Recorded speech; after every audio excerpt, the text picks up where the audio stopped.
What's up, disc golfers? This is Matt Dollar, and I'm here today with one of my own tournaments.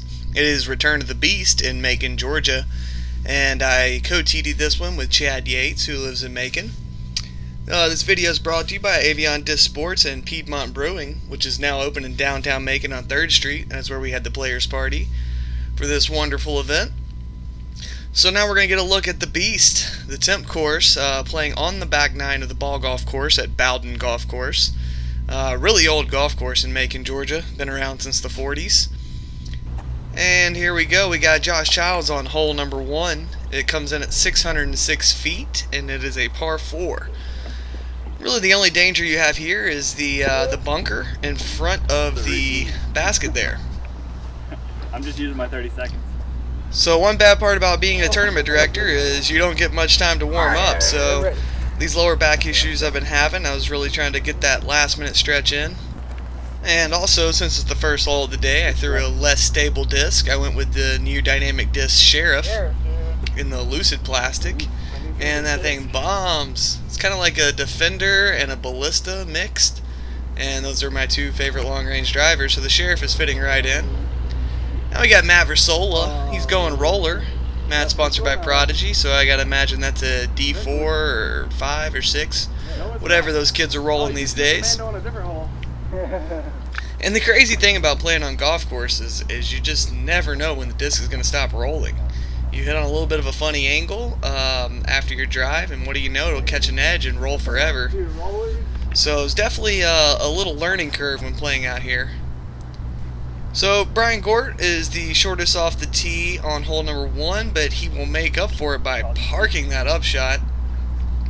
Once again, the only danger here is really this sand trap just short left of the basket, so it really pays to play around the right side of it and try to skip back. I'm going with the Soft Cenis here, my favorite one. That yellow dog I've been throwing for the last year. MTV, Matt Versola, is going with the skip shot, getting fancy right on hole number 1, and it is beautiful. I like that play there. You don't really want to take a chance of throwing in that bunker, so you take the high-speed, overstable dog and just skip it around the corner. Matty V will finish up with his birdie, and now we got Josh. Oh, Josh hits just a little bit left, not a bad putt, but it's not going to get him the birdie here on hole number 1.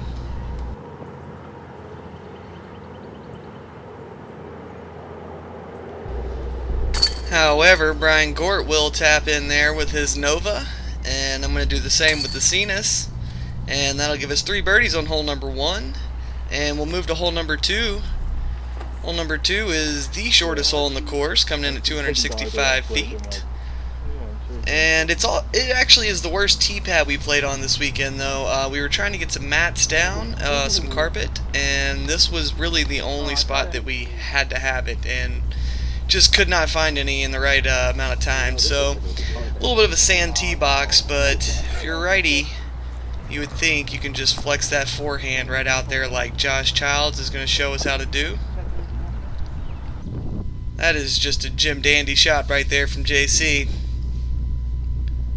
I'm actually not sure what disc that is. I think it might be his Felon, but I'm not positive. That's a new one he's been carrying there. I went a little deep with the thumber there, not able to make the comebacker.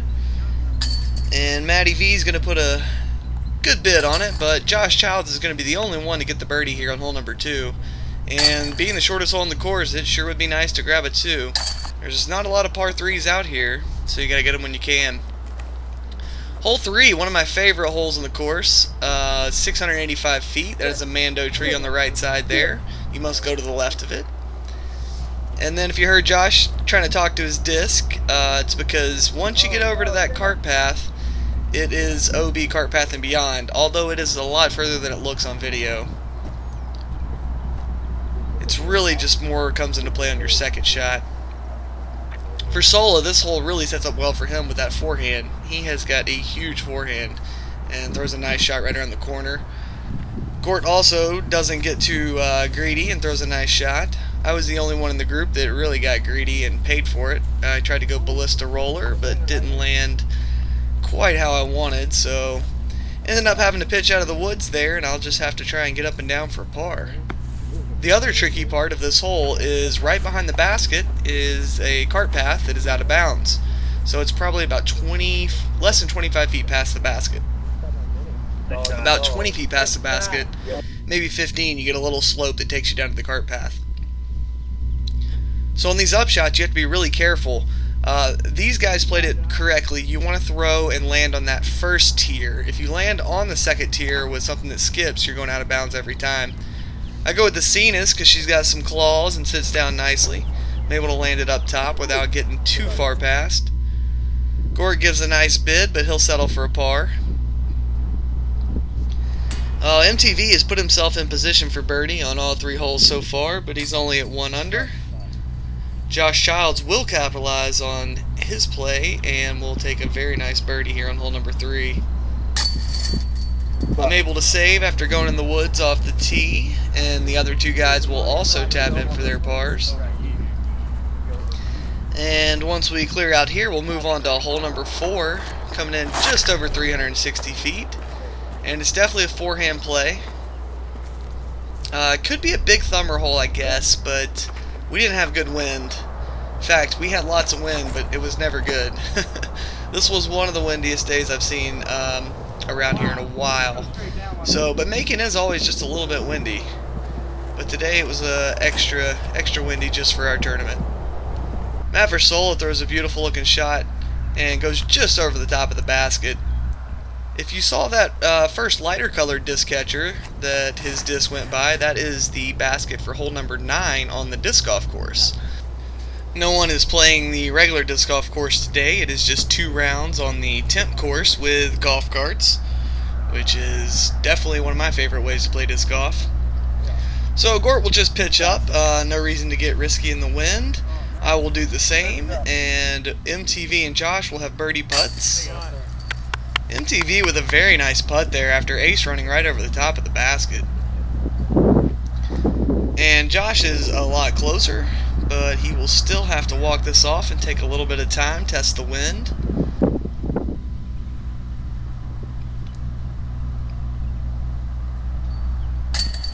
And Josh goes with that harp on this putt. Whenever it's windy, Josh likes to pull out this harp. It's pretty beat up. It's not so much of a harp anymore, but it flies very nice for him in the wind.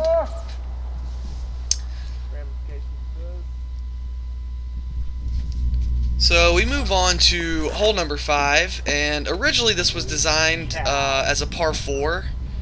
Actually, when I came back down for the tournament and Chad had made the sheets for distances and OB and such, he had changed it to a par 5 based on the distance. I don't think it quite plays like a par 5 if there wasn't a lot of wind, but there was, so it probably played okay today. I went with the Ballista because it felt like we had a tailwind, but it really, as soon as it turned a little bit, it just got knocked down. And Gort's going... Oh boy, Gort went right behind the only tree in the fairway. Very unlucky. I'm going to go with that Ballista again and try to go roller, and this time it's not a great roller, but it does advance me about 300 feet. I'm not sure if Gort was trying to go roller there or not, but man, you hit with just a little bit of angle on one of these golf course fairways, especially when it's like on an angle, like going downhill, and it catches a roll immediately. So it actually took us a while to find Gort's disc there that was stuck inside the tree line. So now Josh is coming with his second shot after smashing the first one, and he hangs it just a bit wide, but should get him in position for a birdie. And after Matt Versola's 550-foot drive, it's just a beautiful little skipping sidearm up there for a parked eagle attempt. And now back to Gort, who's in the woods here, and makes a very nice out. And as you can see, the rain has started to fall down. All of a sudden, this storm has just moved right in on top of us. Stuff is just blowing all over the place. That rain that came right at the end of Gort's, we actually hit in the carts for about, I don't know, 2 or 3 minutes aside from that rain. It came down really hard for less than 5 minutes and then was gone, but the wind never stopped once it got going. So Josh is in a funny angle after covering, basically 850 feet on 2 shots. He has put himself where he just has to throw a weird shot out. But he is able to capitalize and get that birdie, which is pretty big. And even though I didn't have a couple great shots, I was able to get that 3rd shot to the pin and get my birdie. So MTV will tap in for an eagle, and Gort will get the only par of the group. And that will jump Matt Versola back up to 4 under par. And we go to hole 6, and you can see that storm that just rolled over the top of us here with all those dark clouds above. So this is the second one of the par 5s going down this giant slope, which is a par 5 on the ball golf course. There's the pin down there. And coming in at over 1,000 feet, you'd think it would be really hard to get home in 2 shots, but as downhill as it is, if you throw 2 really good ones, you can get there. So I go with the Sheriff here, and did not get what I was looking for. Did the same thing that it did on the previous hole with the Ballista, and just kind of, once it turned over, it just kind of pushed it down, and it carried it all the way to the right. So it's like a right to left wind. So if you get the right edge of the disc up above the left edge of the disc, it's going to blow left really far, really fast. However, if you get it turned over on an Anheuser righty backhand with the right edge of the disc down, it's just going to push it down. And that's what happened here. So I got to go with a thumber roller to get out of the woods. And, for as big as this fairway is, it's pretty funny that everybody is right on the wood line somewhere. Versola plays it smart and just throws one down to put him in a good position to go for the birdie. Josh is trying to throw one all the way to the pin. He keeps working that blue flow. I mean, and this flow's worked in too. I was very impressed with the way Josh was flying that thing in the wind. The tee shot on this hole was amazing. I'm actually going with an Elasto Giant here. It was basically only in my bag for this tournament. I just put a couple extra overstable discs in there just to throw. So Gort throws a pretty good up shot. It's going to give him a little bit of chicken, but he'll still have a putt for birdie. And Matty V and Josh will both slide shots up there and give themselves easy looks at birdie. I'm going with the Cenas here because of the wind. And like I said, it's ever swirling. Gort puts down a nice putt there to get his birdie. It's only his 2nd birdie of the round, but he has no bogeys, so he's moving in the right direction. And MTV taps in his birdie, and that means everyone gets the birdie except for Dollar, and I grab the par. And we move on to one of my other favorite holes on the course. Hole number 7, coming at 651 feet, par 4. Now it does not play 651 feet. It is very downhill off the tee. However, there is danger everywhere in this hole. The cart path on the right side of the fairway is out of bounds, and beyond the cart path to the right is also out of bounds. See, MTV turns one over here. Wait for it though, it goes a mile. Wow. Oh, come on, baby. Oh. That shot was unbelievable. It almost came back in bounds, crawled into the middle of the path, only needed 2 to 3 more feet and it would have been in bounds, pin high. Tailwind.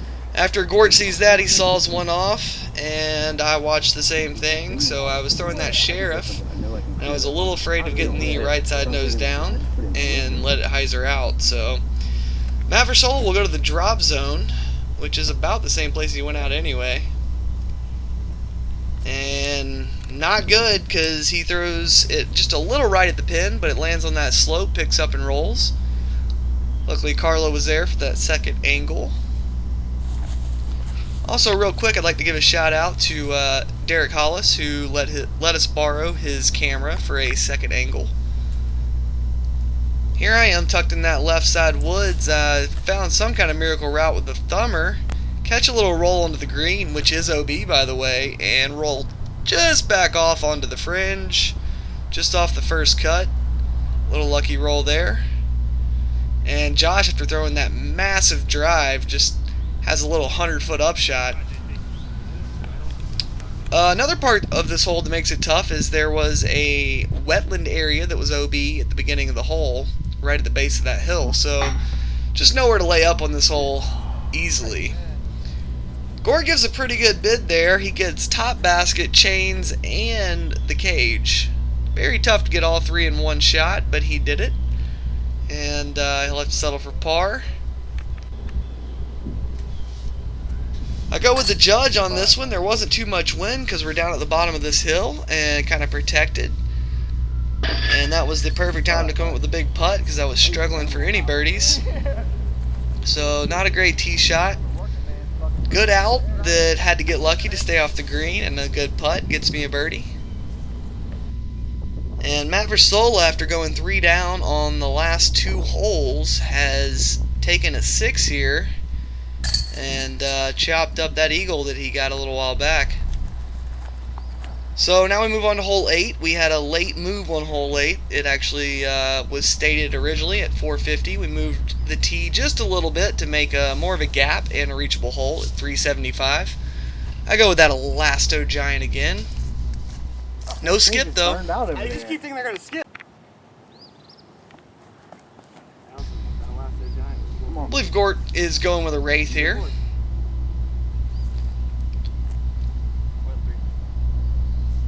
And here comes MTV, going to throw the low sidearm under that branch. It rises up and keeps cruising. A little further out than he wanted, but that is a very nice shot. So here comes Josh. He's lining up with the judge this time. It is a classic judge. Got a good line on this one. And Josh just buries it in there. What a great putt. Let's catch that again from a different angle. Carla with camera 2. And Josh just cashes that one. It is beautiful. Gort gives a little jumper and he just misses left. Still no wind back here for the moment, so I'm going judge.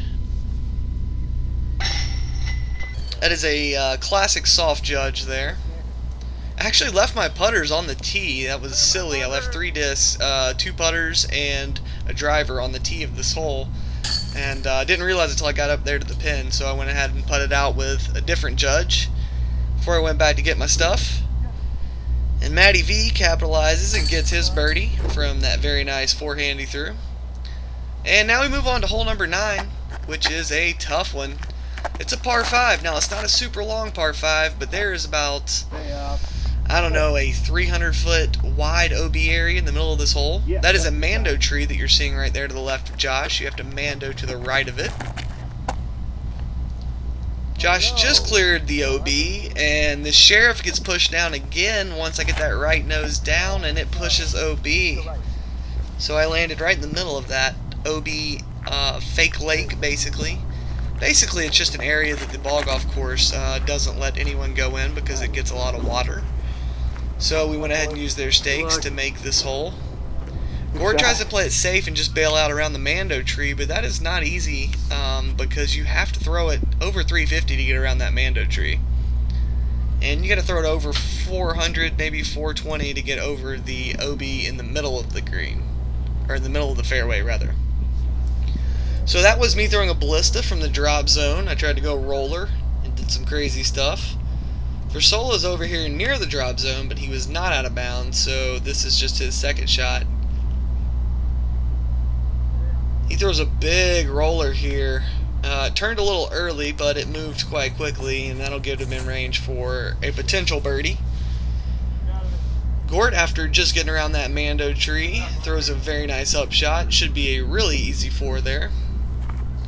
And Josh has the tough uphill run up, and you have to avoid the green. You can see the bogeyman there just on the left side, and that ball golf green really protects this basket. It's just on the other side of it, and about 30 feet deep of the basket is an OB fence. So lots of OB up here around the green. Basically this hole it's only a par 5 because it has so much out of bounds. The distance wise, it's not the longest par 5. So this is our last hole of the video. Versola's going to shoot 31 on the front here, which is 5 under. He had a really strong front 9 besides that double bogey on hole number 7. And there's Josh tapping out for his birdie. He misses hole 1 but proceeds to birdie 8 holes in a row to shoot a 28 or 8 under par on the front 9.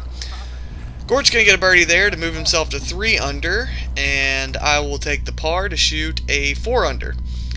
So thanks everybody for watching the front 9 here. These are some of our sponsors, and I'd also like to thank Will Peterson and Carla Seart for filming. And please subscribe to my channel and check back for part 2 of round 1 of the Return of the Beast.